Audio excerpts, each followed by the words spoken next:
You got the opportunity to travel out, to go get some of the best education elsewhere. You get that amazing job earning so much. What stops you from coming to solve the problems that you were encountering when you were in that school? Or you come from a certain community, you know the challenges in that community. What stops you from supporting your community to overcome those challenges that they have? You don't need to be physically living there in order to support. I don't think so. Do you normally have the questions offhand, or is this the reading? I am a lecturer teaching engineering. In order to teach engineering, you must understand, you start from the sciences, then you specialize into the engineering. Yes, please. So why is this a surprise that I can solve problems, high school science problems? Or you don't believe that I'm an engineer?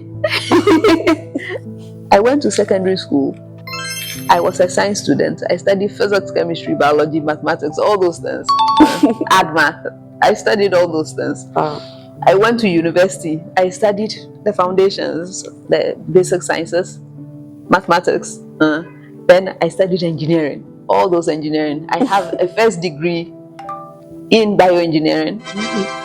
I have a master's in bioengineering. I have a PhD in bioengineering. And you think it's difficult for me to solve high school science problems?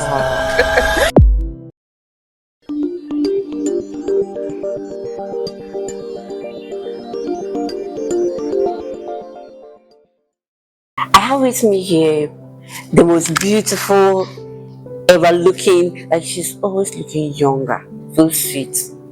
Our dearest mentor, mother, role model, Professor Elsie Kaufmann. Today I've forgotten the name. Please, you're welcome. Elsie Effah Kaufmann. Effah Kaufmann. Please, you're welcome to Generational Changes Talk Show. Thank you. It's a pleasure having you. You are blessed. God richly bless you for the impact you are really making in the lives of your generations. So please, how was life when growing up, when they're talking about Professor Elsie Kaufmann? How was life when growing up? Who is Professor Elsie Effah Kaufmann? Who am I? Yes. I am a work in progress. Wow. Yes. I am a work in progress. I am Dean of the School of Engineering Sciences at University of Ghana. I'm an Associate Professor of Biomedical Engineering, also at University of Ghana.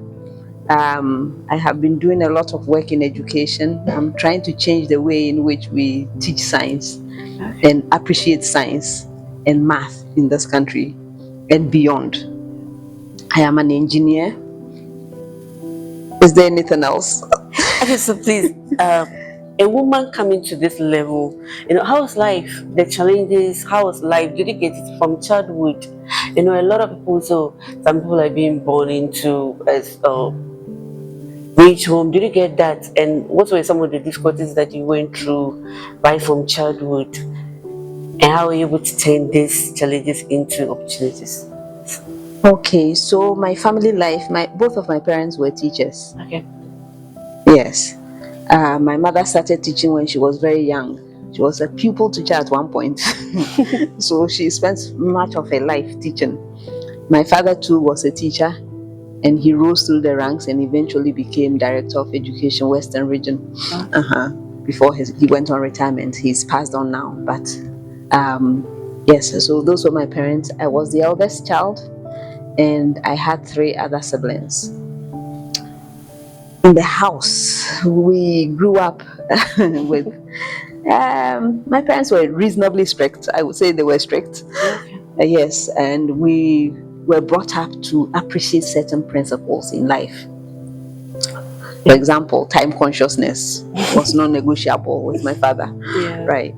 Keeping your word, making sure you don't take things that do not belong to you, being content with what you have. These were the values that we grew up with: diligence and hard work. Yes, my mother is an amazing woman. She was even then. If you had trouble, you should be the one to talk to her, and she would find a way to deal with issues in a very caring way. Yes. So I grew up, I would say we had a very happy home. Um, we were supposed to basically take education seriously, because education was, my father told us that he didn't have anything to give us, but he would help us get an education, because whatever you learned belonged to you. If he were to give you something, it could be taken from you, but if you studied something and you learned something, it was yours, and you could do whatever you wanted with it. We were given the opportunity to make choices, and once we made the choices, we were to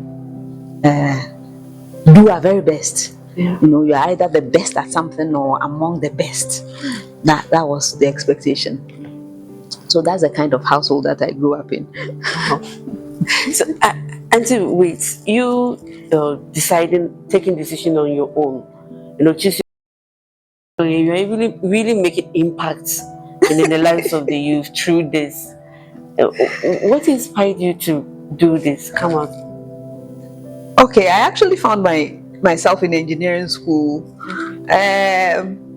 Not as a plan, but something that happened. Okay. Okay, so I went to school here in Ghana up until O levels. I was the old school type. So I went to school up until O levels, and then I got an opportunity to leave Ghana on scholarship. Oh, okay. So I went to this amazing place, the United World College of the Atlantic, on scholarship to represent Ghana at this international school with 68 countries represented when I got there. Okay. So when I went, I was a science student. And the plan was, okay, you're a science student, you're a good science student, go study and become a medical doctor eventually. So that was the plan. Okay.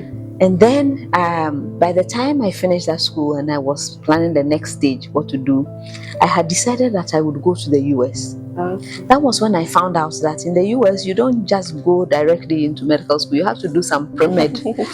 And so I read about bioengineering, application of science, mathematics to problems in healthcare. And I figured, okay, I found my pre-med program. And that's how I wound up in engineering school. Now, when I got there, first semester, we didn't even know what we were doing. I took this course, Introduction to Bioengineering. And here come the professors and they tell us, okay, you people are going to be engineers of the future. 100 years from now, you will be engineers. Think about problems that people will be facing that time. Organize yourselves. We were working in teams. Organize yourselves and solve that problem for the future. And I had such fun in that course. That course was so exciting. Although we didn't know, it was our first semester, we didn't know much of anything yet. But it was so exciting. And then where I went to University of Pennsylvania in Philadelphia, US. We had some of our seniors who were in the medical school. And so they came around and I got the opportunity to ask, so what do you do in medical school? And they told me the things that they do in medical school. That's when I realized that what we were doing was a whole lot more fun than what they have been doing in medical school. So I decided, let me stay with this. Let me focus on it and do it. And so I was enjoying my classes so much that I decided to stay in engineering. That's how I wound up in engineering. Now, maybe if I had sat around thinking about, okay, I'm doing engineering, women are afraid of engineering or whatever thing else, the stereotypes and the distractions. If I had thought about those things, I may have also stopped doing it, but I did not. I basically followed my passion. And I've told you a little bit about my background, my home life, and my father's advice. So the idea was, okay, you are enjoying this, you like this, apply yourself and do it. Nothing is easy. There's nothing like a shortcut. Yeah. So if you're in this and you're enjoying it, and by then I had realized, you see, this, right? Yeah. And I kept wondering, I took these things seriously. So I was going to come back to Ghana, but what difference would I make? And I spent years trying to figure out what the difference would be. So when I started studying this bioengineering, I remember my father was on the phone line with me, and he asked, okay, what did you say you are studying again? I said, I'm studying bioengineering, Daddy. He says, okay, we don't have it in Ghana. Does that mean you are not coming back?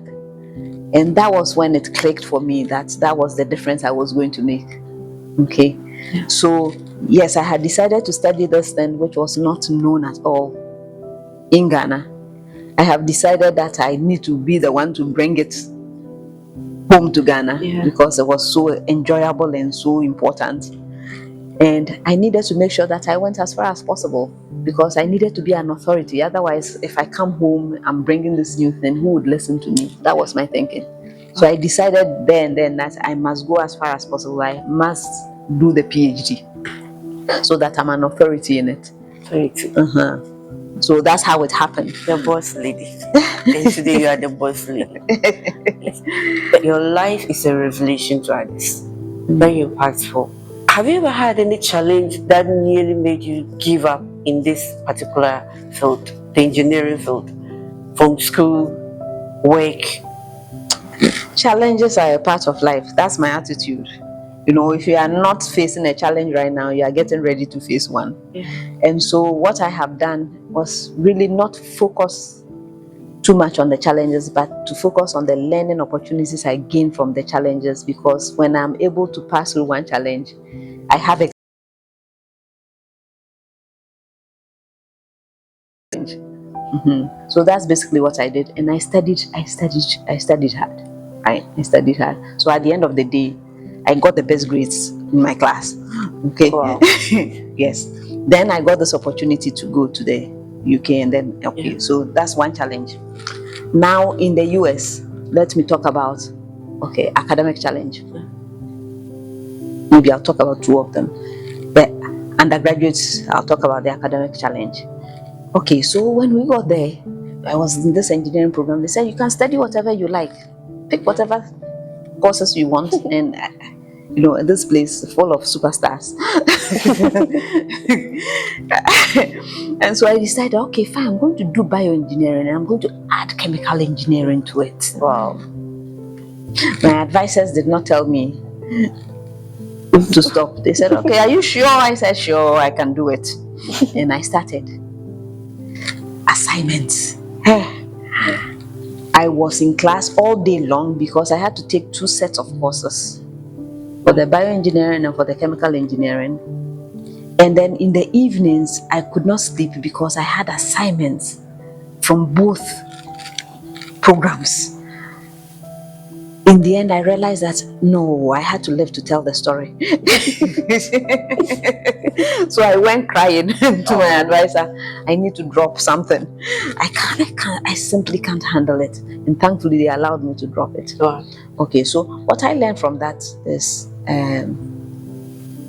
understanding my limitations. Wow. I am human. There is only so much I can do. Yeah. I need to focus and do something. If I'm going to do something, do it and do it well.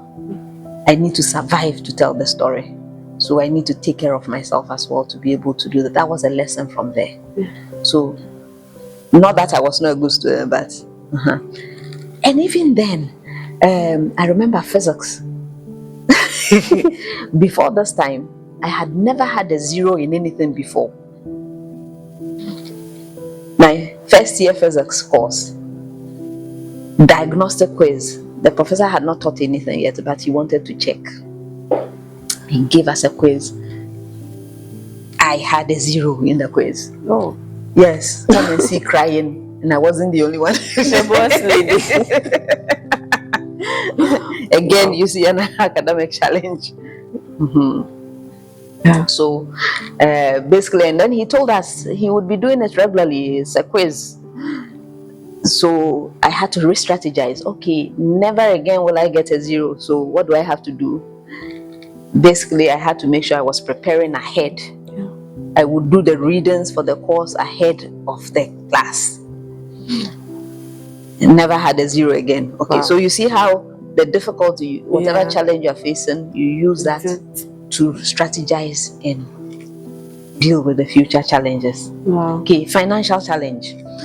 I was in graduate school. By that time, I already had a baby, my daughter. I was working really hard to finish up my experiments, write my thesis, and graduate. And then my supervisor called me, like this week. And he tells me the following week, the funding for my project would have run out. Oh. I had bills to pay, rent, baby to take care of. So close and yet so far with a PhD. Wow. Do I drop? What do I do? I basically needed to try and come up with a plan to finish as quickly as possible and get out of there. I found a job with a baby. Wow. I found a job. I was traveling from Philadelphia to New Jersey on the train. Wake up very early every morning to go and work to be able to finish that. Anyway, so you see all these challenges. Then I came to University of Ghana as a young lecturer. I was recruited to help start engineering. There was no engineering when I came. Okay. And sure enough, the vice chancellor was very good. He had set up a committee. So when I came, I joined the committee, and then soon we started engineering. I came in 2001. The program was approved in 2003. Our first batch of students arrived in 2004. And then I joined the department proper in 2000, and I was in the department of physics. So I was combining the physics with engineering work. But I became a lecturer in the department of biomedical engineering in 2006. Although I had been working in there from the early days. Okay. You can imagine that university professors or university lecturers, we have three things that we have to do. We have to do teaching. That one I had no trouble. I was teaching everywhere. Teaching, plenty of teaching, a lot of students, teaching plenty. Second one is service. Okay. Right? Service to the university, service to the community, service to Ghana, service to the world. All these things we are supposed to do. I didn't have trouble with service either. I was on so many committees, helping my department, helping my school at the time, doing all sorts of things. By this time, 2006, I had started even the National Science and Math quiz, right? So I was doing plenty of service. That was not the problem. The third one is research, and it's extremely important. If you want to make progress as an academic, you have to do research and you have to publish, right, in order to be promoted. And here I was, teaching and teaching and teaching, doing service work, no research. You have to remember, I trained as a tissue engineer, building human body parts. Who was doing that in Ghana? I didn't have a lab. I had no funding, nothing. The boss lady. I had nothing. Basically, I was here teaching. So if you look at my publication record, there's a huge gap from the time I joined University of Ghana up until much later.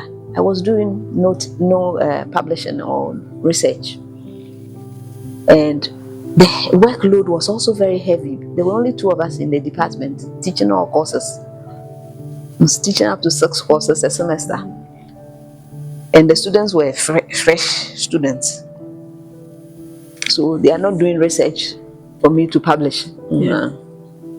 So basically, I was stuck. There was no hope of any promotion. I had to again strategize. I got an opportunity for a program, a fellowship program, the IWF, International Women's Forum. Yes, fellowship program, Leadership Foundation.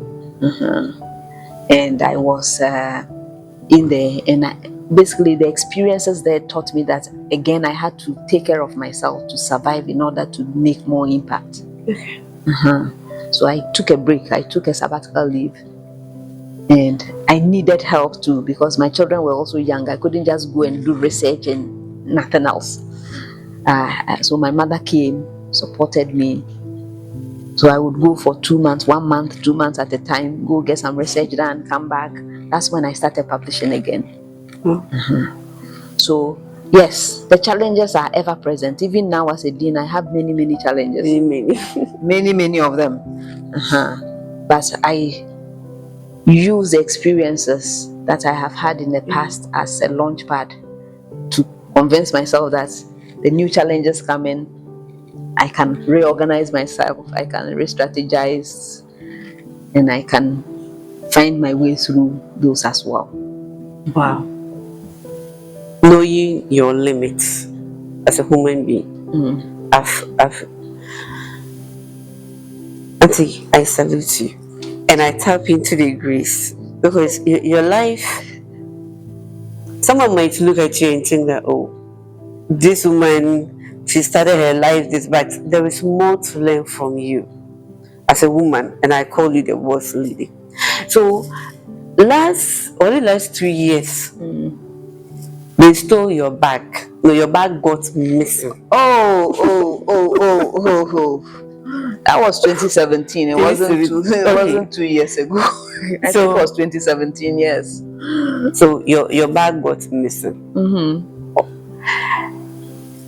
And somebody took it. The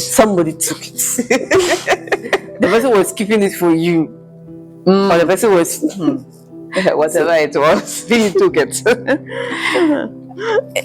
Auntie, when did you, I normally call you auntie, so pardon me, professor.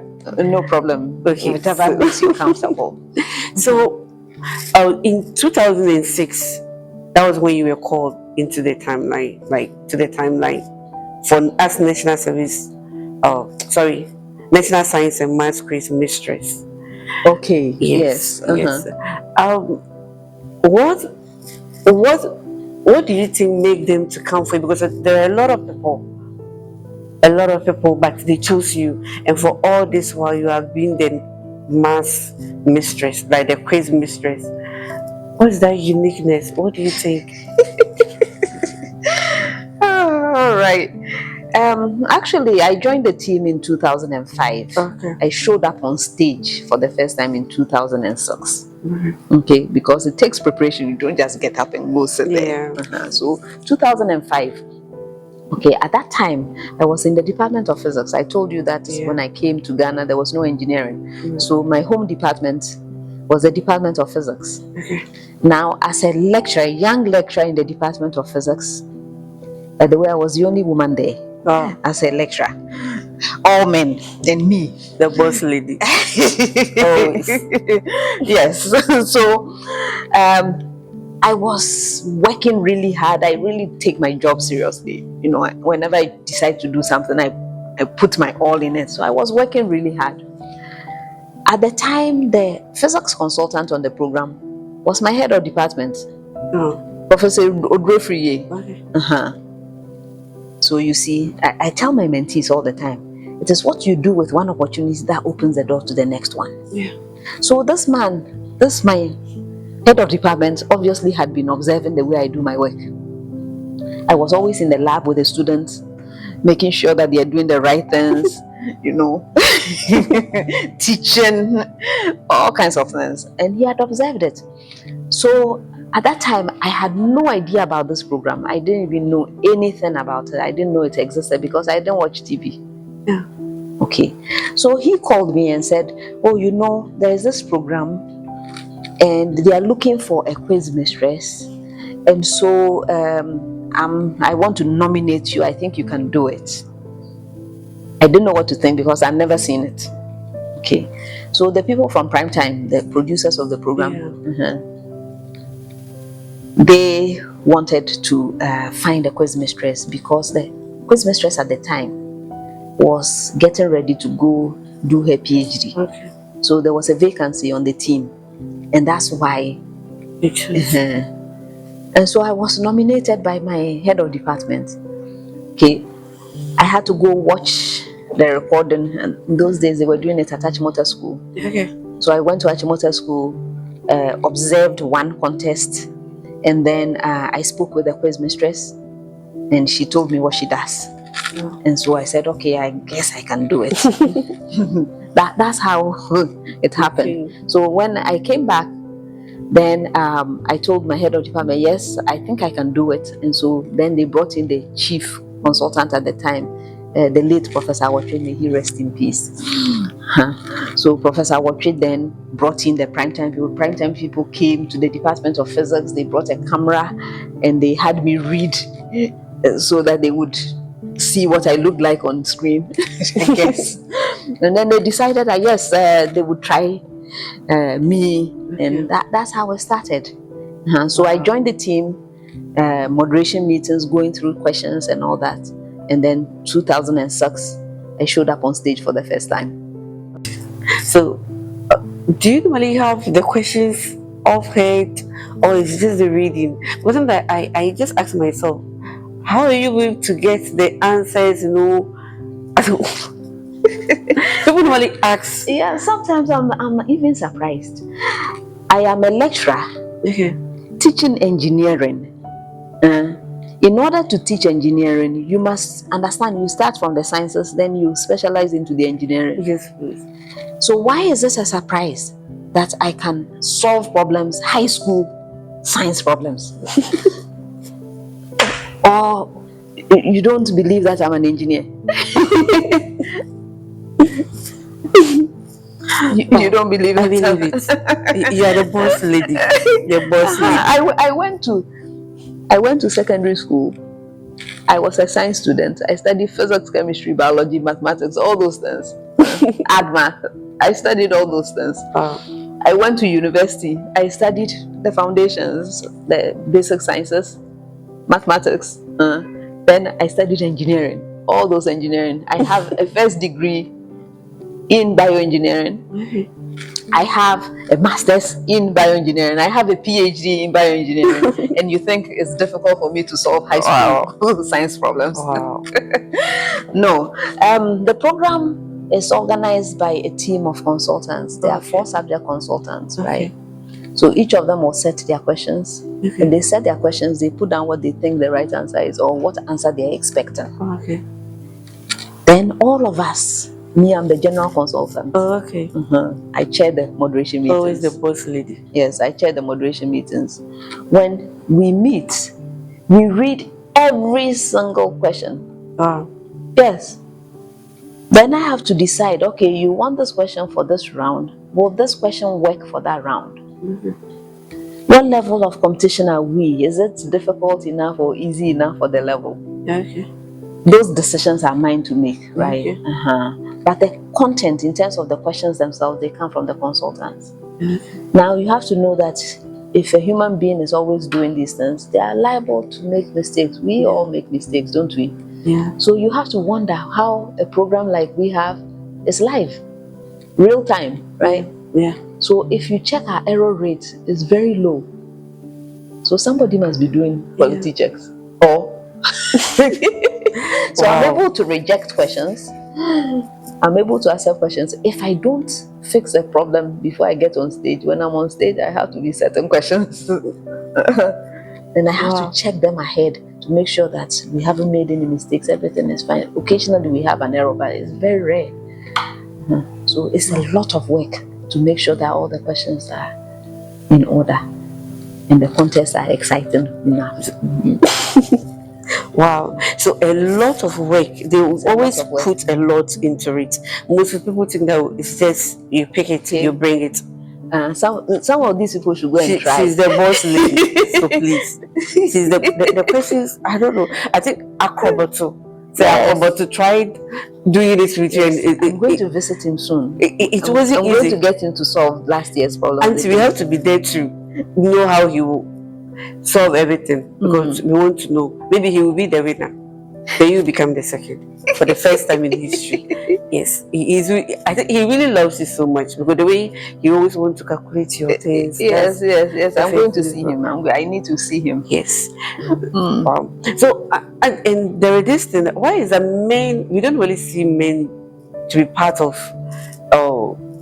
Maybe a man being a quiz master. They normally say that it's because men don't have that kind of heart to tolerate something, because there was a video that the man got angry because a guy gave an answer. He was like, repeat it, and the guy gave a different answer. And they do that sometimes.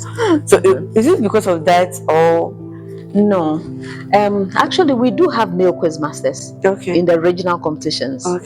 When it comes to the national competitions, it's a decision by the organizers, Primetime Limited, to have female quiz mistresses. Okay. right? It's a decision that they made. Okay.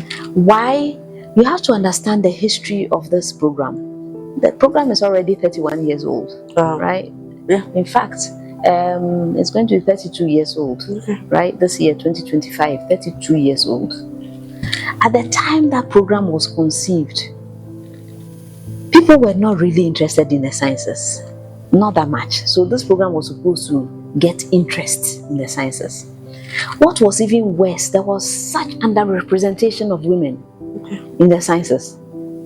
So the idea was to make sure that the young ladies would have role models. They would see women doing these subjects, at a high level, and encourage them to have interest in the sciences. So it was a decision they made to make sure that the visibility of women in the sciences.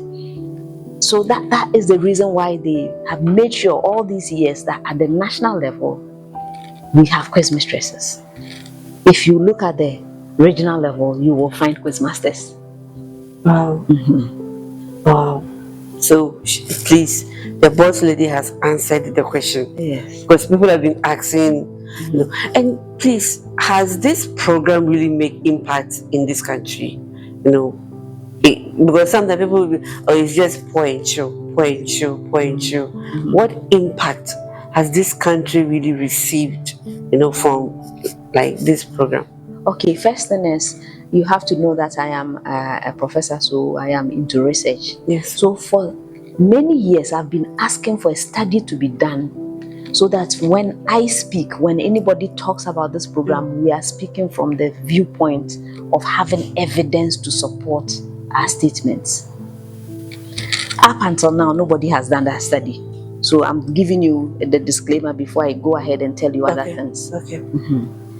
All the same, you take a look around, even in the School of Engineering Sciences. Yeah. But you'll be surprised that young men and women who have come to the school because they have interest and have had some interaction with me on the set of the National Science and Math Quiz. Every year, right? Yes. If I talk about some of my products here, you'll be amazed. Next week, on the 20th, I'm inviting you. Come to graduation. Okay. Okay? The engineering graduation on the 20th. We are having it on the afternoon. Okay.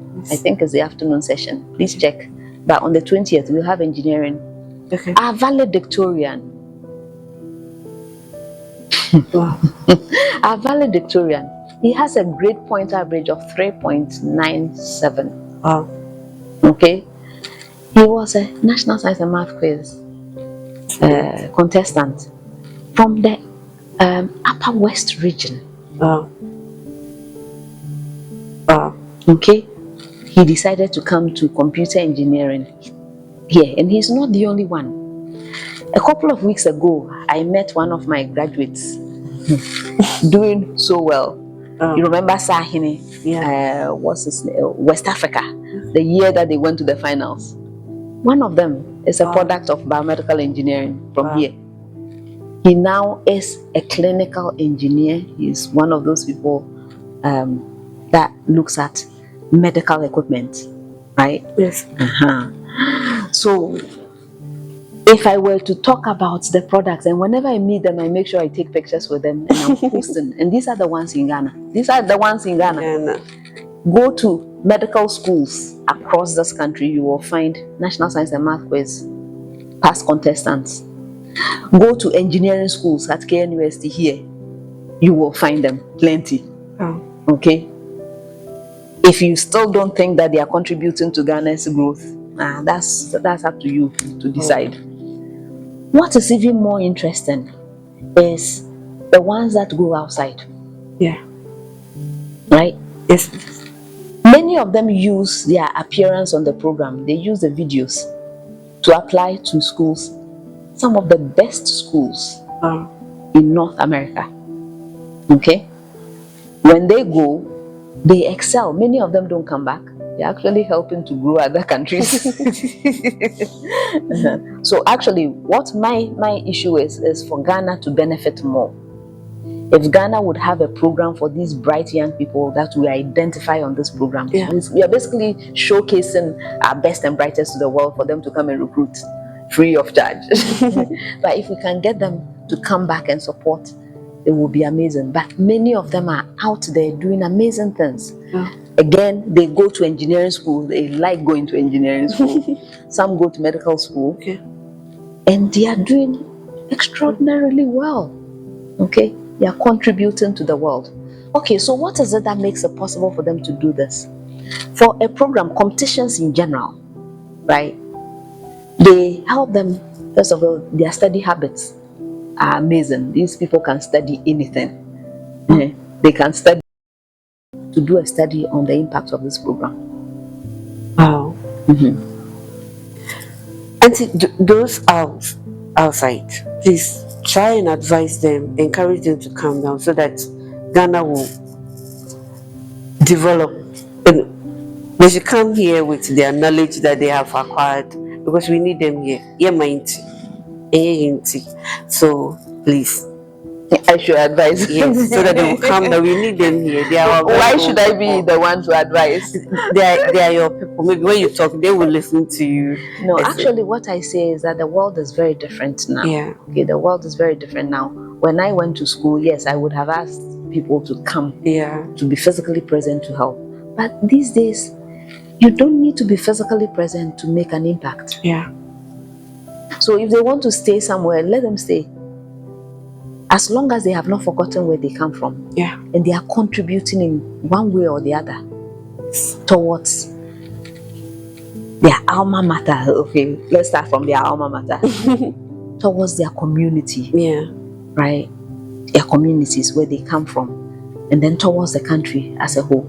Okay? So just imagine that somebody goes to a certain secondary school, a senior high school. They know the challenges in that senior high school. Yeah. You got the opportunity to travel out, to go get some of the best education elsewhere. You get that amazing job, earning so much. Yeah. What stops you from coming to solve the problems that you were encountering when you were in that school? Or you come from a certain community, you know the challenges in that community. What stops you from supporting your community to overcome those challenges that they have? Wow. You don't need to be physically living there in order to support. I don't think so. You can have ideas. You can have entrepreneurial opportunities. You can even come and mentor your people. Yeah. There are different ways in which you can support. It's not always about money. Even the visibility of coming to share with the young people in your community that you grew up there and look at what you are able to do now to encourage somebody to also move ahead. Right? God to bless you, Auntie, for the impact you are making. And so you have a foundation. Yes, I do. And I love it when I see you with the kids, how they do that. What inspired? It's about what? Elsie Foundation. Elsie Effah Kaufmann Foundation. What inspired you to come out with it? What's the aim behind this place? Okay, so I am a problem solver. I'm an engineer, right? Yes, please. So right from when I showed up here in Ghana, remember, I left Ghana to go study as much as possible to come back and make a difference, right? Yes. Okay. So I got some of the best education in the world. I started with my foundations here. After O levels, I left. I went to high school at the United World College of the Atlantic. I studied for the International Baccalaureate. The way of teaching completely different. I had to adjust, right? Maybe I should have used that as, when you were asking me about my challenges, I should have used that as one of my challenges. I had to adjust to be able to survive in that system. Okay, then I went to University of Pennsylvania in Philadelphia, Ivy League.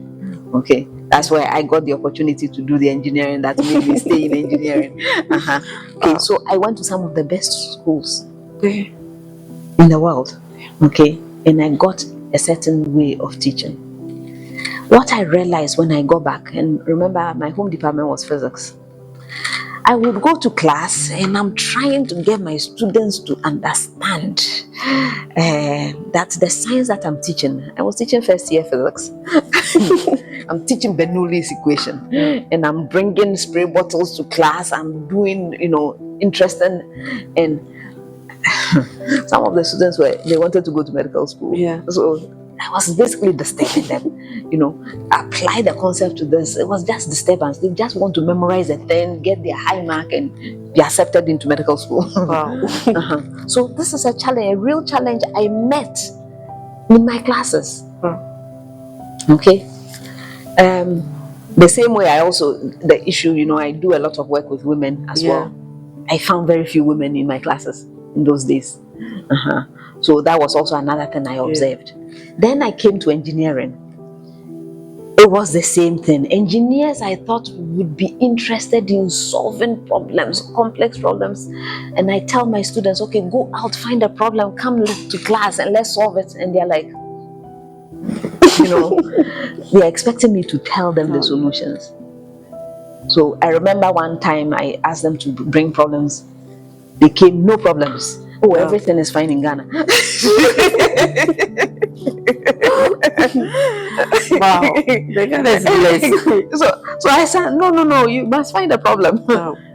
Because we actually learn in class what a problem is, how to identify a problem. Then you bring it, and I remember telling them, okay, now you have these problems. I don't know what the solution is. And one person told me, a bold one told me, but you are the professor, you are the lecturer. That mindset that the lecturer knows everything, and you have come to class to gather information from the lecturer and reproduce them on exams. It's a problem I actually faced. It's a problem I saw myself. Okay, so as I was going through all these experiences, I kept thinking to myself, okay, what can I do? And if you've seen some of my interviews in the past, I talk about this. Education is not supposed to be for certificate alone. You are getting all this investment in you to learn all of this. You have to think of what you can do with it. That makes it relevant, right? Yes. So it was something that was worrying me for years. So I decided, and I would try to do things differently in my own classes. I'm sure my students, you should see them. they have all kinds of stories about me, no problem. You find them and ask them. So I was trying to do things differently, but I realized also that just one person at a time, it would take several lifetimes to make an impact in that direction. So I thought about, okay, they told me they had seen the interview and they had the solution to my problem. And I said, how can you have a solution to my problem? So they started to tell me about the science set, what it does and all that. And I said, okay, good. I am thinking of something, but I'm not quite done thinking about it yet. Let's see what we can do. I went back because I'm busy. I'm doing all kinds of things. So I didn't do anything about it. So these guys came back to follow up on me. And I said, it's because I'm busy. I need to go on retirement. When I'm on retirement, then I can do it. They said they want to work with me because they believe that the science set is the solution to it. So they eventually convinced me to start, although I had not yet gone on retirement. And that's how I started. So they helped me to organize myself because what they are doing, I'm still on my first project with them, right? So the idea is to transform the way in which we teach the sciences and mathematics, to make it more relevant, to make it more exciting, so that when somebody is studying these subjects, they are not just thinking about some certificate or graduation. They are thinking about what they can use, what they are learning to do. And I realize also that the problem is not just here in Ghana. It's an African problem. So eventually we will launch out and do this. So we started working on it. 2022, I launched my foundation.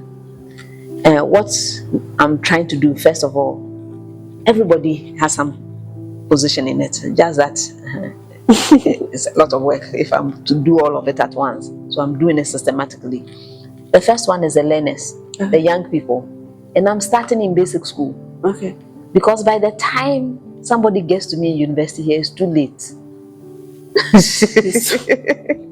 I want mindset change. Yeah. So we are going to basic schools.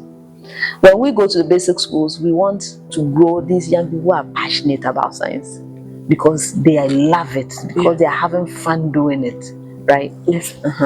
So what I've got Dex to do is to donate the science set.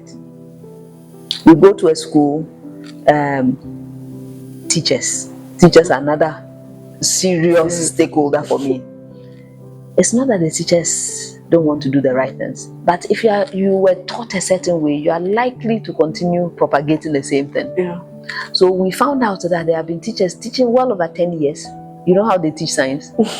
They go to class, they are writing on the board for the children to copy. Or they stand there and they read and people are copying. How can this be exciting for anybody? They would draw the thing on the board.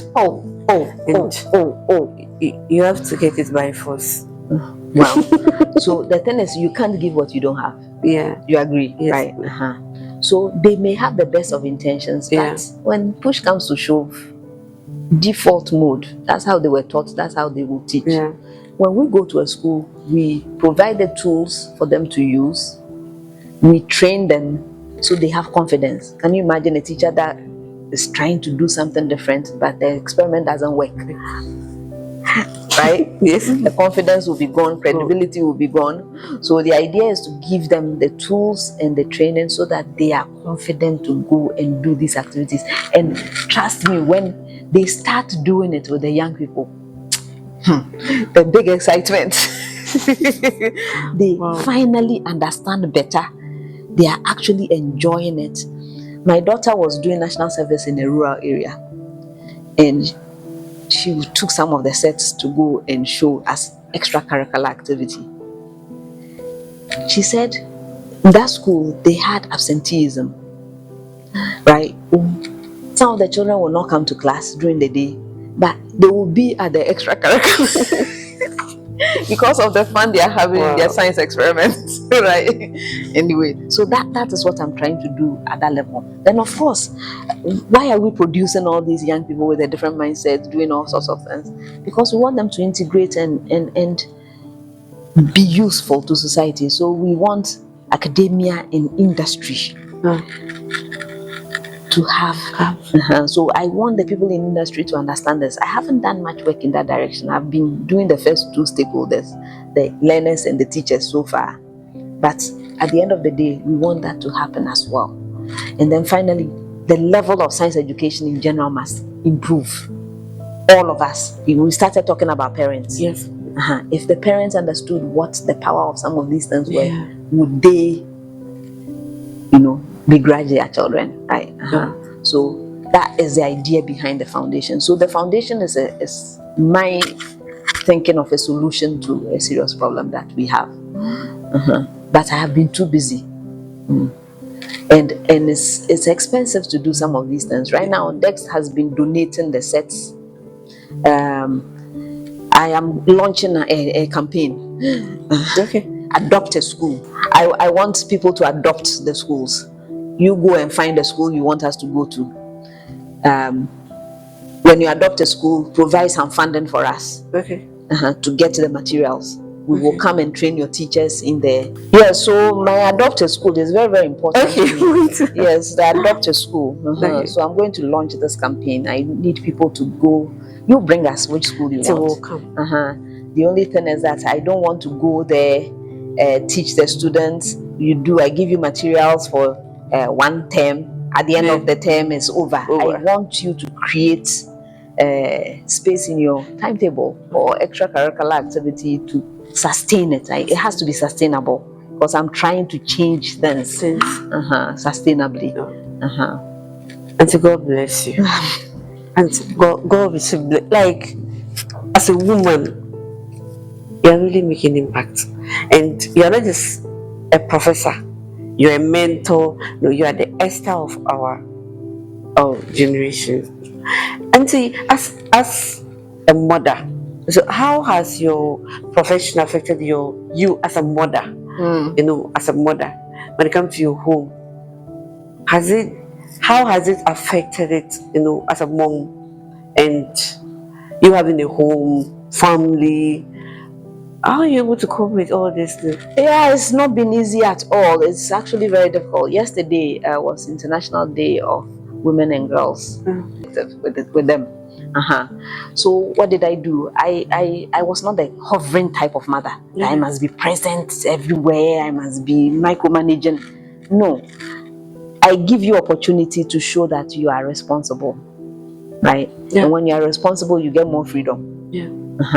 And the more freedom you get, the more time I also have to do certain things. But some of the things I'm doing today, if it had been those early days, there's no way I would have been able to do it. Right? Okay. So I basically had a group. There are 3 of them, my children. Amazing young people. Amazing. They're so very, very beautiful. Yes, they are so amazing that they have made it possible for me to do some of these things. Okay. I am there to support them. They know that. And I will do whatever it takes. I will prioritize them if I have to. But many of the times they have become independent. They can do certain things on their own. So that is how I was able to do that. Doesn't mean that I never felt guilty. I would feel the challenges of doing this is that sometimes I felt guilty. I can't be everywhere at the same time. So I wonder, did I spend enough time? Did I go to the right activities? Am I, you know, I worry about some of those things. But I think if I had not done what I did, you know, if I had even chosen to stay at home with them, then they might not have benefited from some of the examples that they see in me for their own lives. You see? So it's very difficult. It was difficult.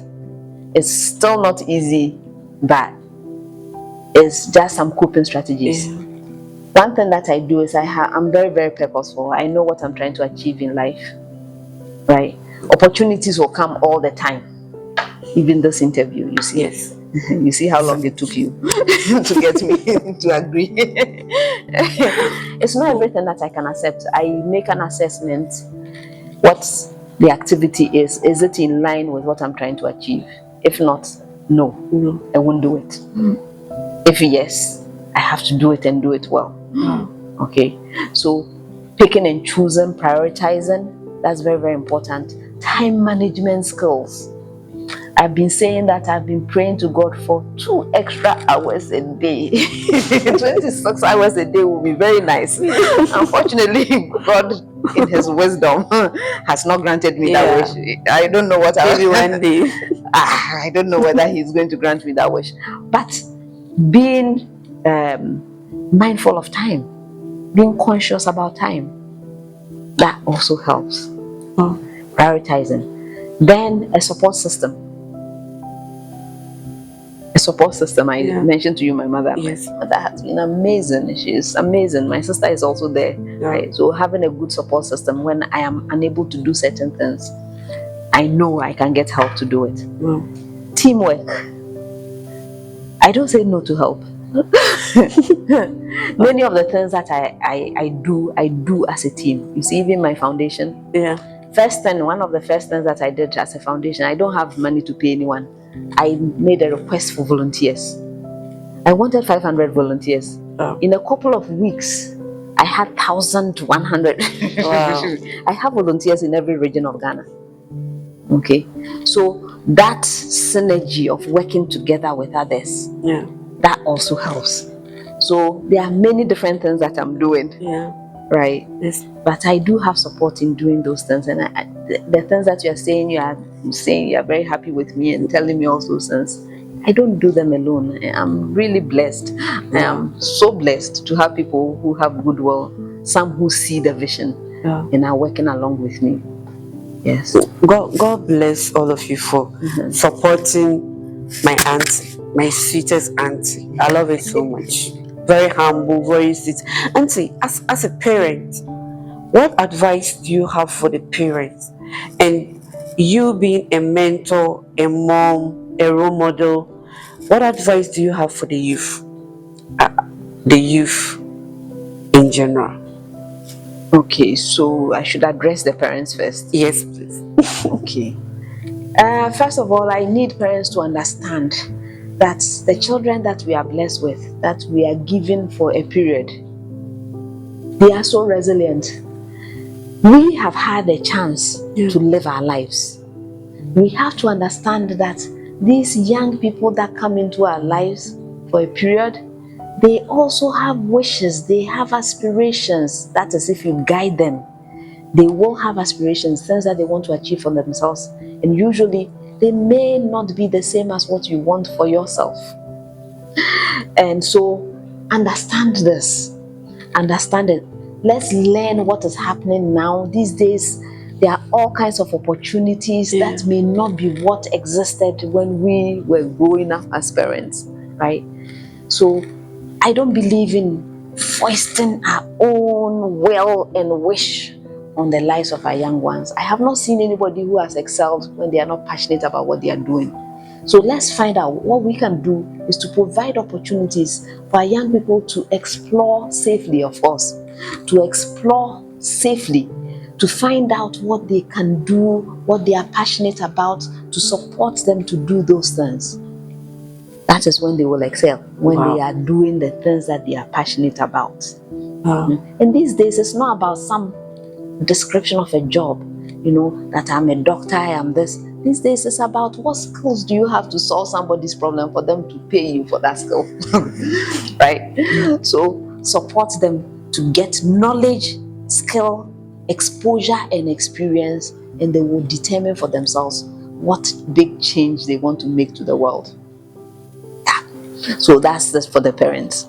Now, for the young people out there, the world is different. The world is changing. What you can do for yourself is to figure out what your contribution to the world is going to be. Learn about yourself, what strengths you have, what interests you have, what you are passionate about, and look out into the world. Project into the future. What kind of problems do you want to solve to make the world a better place? And then go out. Diligence and hard work, they do not kill. You will need to work hard. Nothing good comes easy. Work really hard. Work really hard. And make the best use of the opportunities that are available to you. It is what you do with one opportunity that opens the door to the next bigger opportunity. So that is what I have to say. Find people that have been through what you are going through, people that can support you, that can speak positively into your lives. Find the people that will help you to skip some steps, because life is short. And do your best. Do your best. The things that you can't control, leave in the hands of God. I wish you the very best. Do your best. So, my sweetest auntie, God richly bless you. I've learned a lot. Know your limits. Do your best. Make good use of the opportunities